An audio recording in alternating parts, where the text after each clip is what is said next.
Hey everyone, welcome to the channel. If this is your first time, thanks for stopping by.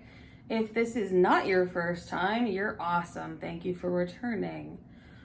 So my channel is normally like handbags and makeup and some occult spiritual topics, but I feel like kind of spicing it up with a little more variety, so I thought we could throw in some book content just because that's, a lot of fun for people. Um, so I thought I'd chat about, just to start this off, I'd chat about three of my favorites. They're not necessarily new releases. They are, they're all ones that have actually been out for a while, in some cases several years. But they are ones that I truly enjoy and are repeat reads for me because I love to do that. I'm more likely to repeat a favorite than necessarily go chasing something new. That's just me, but I have a huge library, so I have plenty I can chat about with you guys from time to time with this, book series on my channel. So I'm going to chat about three: Dead Spots by Rhiannon Frater, Cell by Stephen King, and The Family Plot by Sherry Priest. So Dead Spots is really interesting. Just to kind of recap the book a little bit, this lady is getting divorced. She had a miscarriage, and she's driving back through Louisiana into Texas, and she stops at what looks like kind of a rundown eatery kind of thing. And what she unknowingly steps into is sort of like an alternative reality opening. It's what they call a dead spot. Places that have been abandoned and therefore kind of take on a timeless, time-traveling, alternative reality sort of personality. And in this dead spot, and other dead spots, you're stepping into an alternative reality where the things that you subconsciously desire, fear, hope for, believe can manifest in the physical. So if you want pie and you're somewhere where there's an oven, all of a sudden, you'll smell baking, and there'll be this hot, fresh pie in the oven. Or like in another case in this book, you want a really nice car that can go really fast, you'll get one. Or you can repair things with the power of your mind. But in this reality, there are these things called wraiths, and they are people who have died too many times, because there are lots of things in this world that can kill you. The dead spot can kill you with your fears. Wraiths can kill you. The things that people have conjured in this reality can kill you. And another thing that you do see within this thing is that the people that are in our reality, this one, what they dream of, I feel like I have hair in my face, sorry. What they dream of manifests in this other dead spot reality where, you access it by the dead spots. So basically what happens is she gets pulled in and she runs into a guy that seems really nice, and he seems like he's helping her through it, but he's using, say, physical, intimate ways of gaining, sort of psychic control over her, and shows her kind of how to manipulate this reality with her mind, but also makes it seem very scary, so she'll want to stay with him. And he's a wraith. He's a specific type of wraith that does this.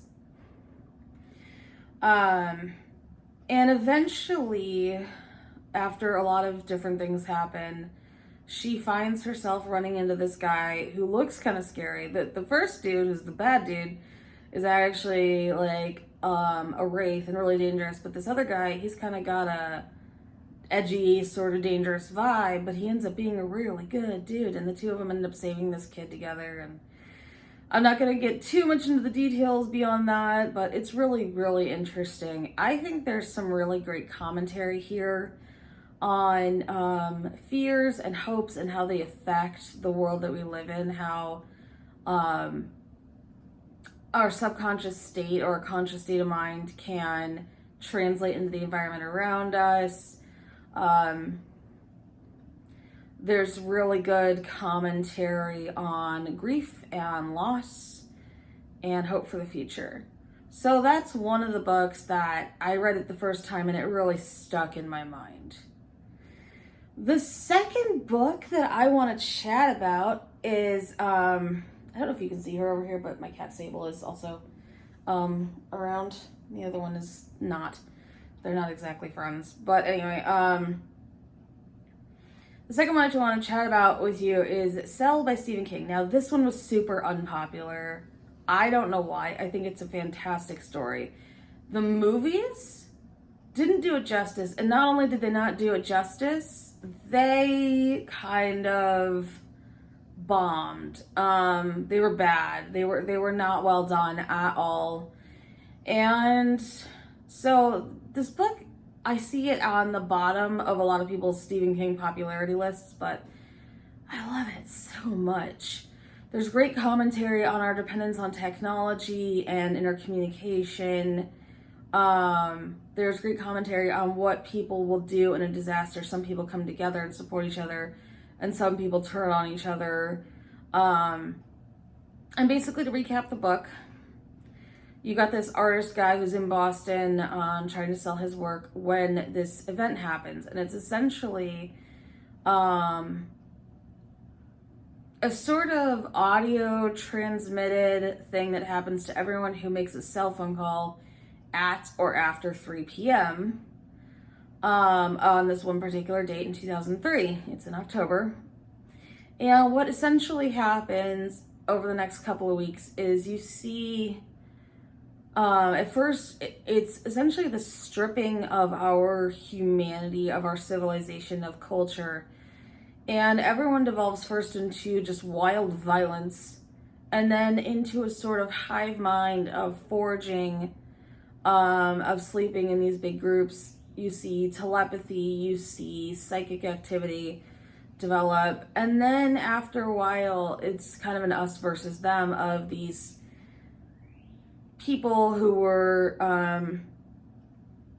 damaged by this cellular pulse. And the people who weren't, and the people who were, start using these psychic influencing things to try to round up everyone who wasn't hit with this so that they can force someone to basically make a cellular call and be converted. And in the midst of all this, it's this artist guy. He meets a couple of companions, and they work their way north, dealing with all sorts of different obstacles so he can go rescue his son. And it takes place over a few weeks, and there's various different characters that are super relatable. And to me, it's just one of Stephen King's like kind of gruesome, sinister, fun, wild rides. It's definitely worth the read. And it's just kind of, it's an apocalypse story, but to me, it's not really like anything else I've seen, because everything is like, oh, everyone gets zombified, or there's some crazy, epidemic that actually wipes out the population, or, you get all sorts of different things, but you don't really see it talked about with our technology being the thing, except for now we have discussions about AI becoming too conscious and able to manipulate us. But yeah, back then to me, it was some really interesting stuff. And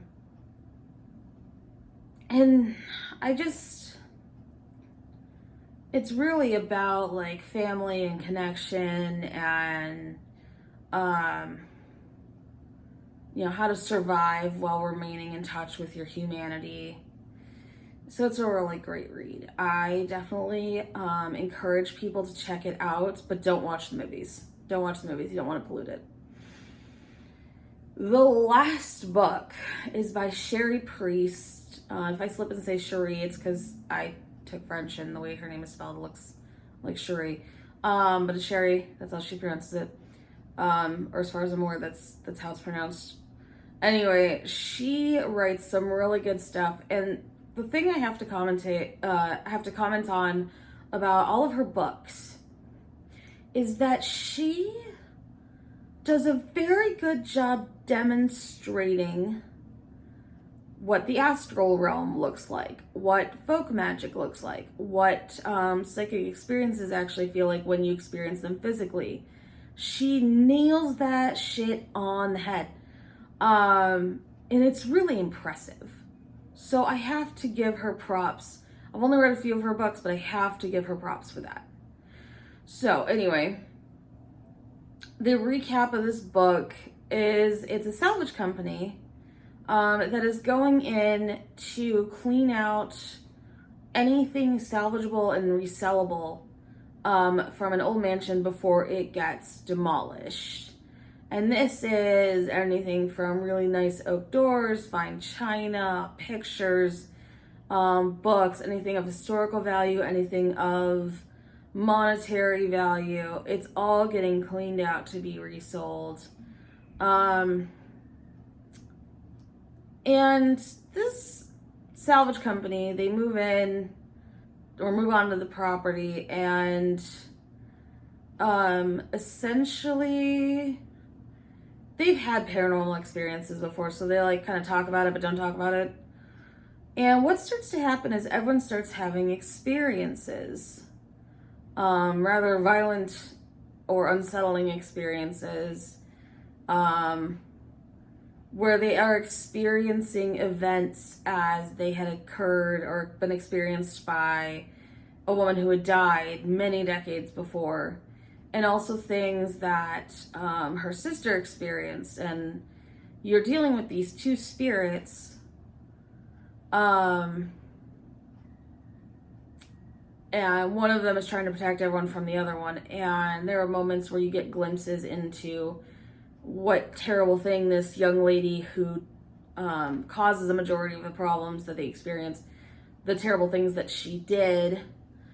And so as they're working out, they're experiencing more and more kind of terrible stuff.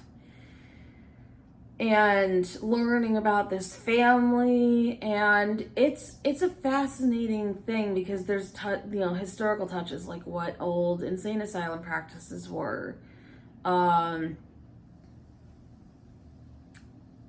Different things like that. You get some really good historical insights, and I think it's a lot of fun.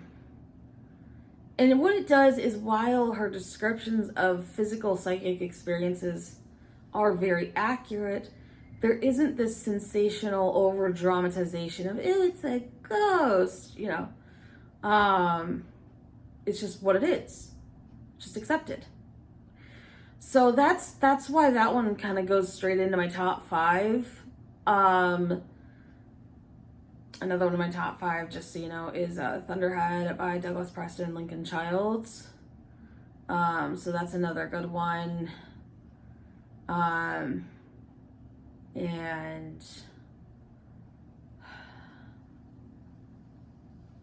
well, everything else I'm thinking of, I guess I have a top 4. Because mostly everything else I'm thinking of is part of a series. Thunderhead is technically part of a universe, but it's a great standalone. But anyway, so yeah, I think the family plot is well worth the read. All of these are well written, not super long stories, but they'll definitely occupy your spare time for a few days. And I encourage people to read them. So yeah, if you guys enjoy this, please like, subscribe. As I said, I also usually do like handbag content, beauty content, some occult stuff. So I'd love to have you hang around, but I know it's like a diverse crowd that I'm attracting. So I hope you guys will stay and visit and check out some of my other videos. I also post the occasional like cat stuff because I can't help it. And I hope everyone has a great rest of your day. And I'll talk to you soon. Bye.